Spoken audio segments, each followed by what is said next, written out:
থেকে শাহবাগ পর্যন্ত যে রাস্তা, এই রাস্তা আমরা দখল করব এবং আমাদের রাজস্বিক ইন্টারকন্টিনেন্টালের মূলে আমরা অবস্থান করব। আমাদের সেন্টার হবে ইন্টারকন্টিনেন্টাল রাজস্বিক মোড়। আপাতত আমরা যমুনায় যাব না, আমরা পরিস্থিতি বিবেচনায় যদি প্রয়োজন হয় আবার আমরা যমুনা অভিমুখে যাব। দিল্লি না ঢাকা, দিল্লি না ঢাকা, ক্ষমতা না জনতা,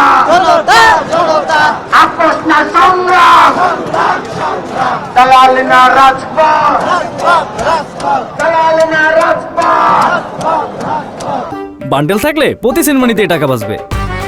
বিকাশ সেনমানি বান্ডিল কিনে জিতুন প্রতি লেনদেনে।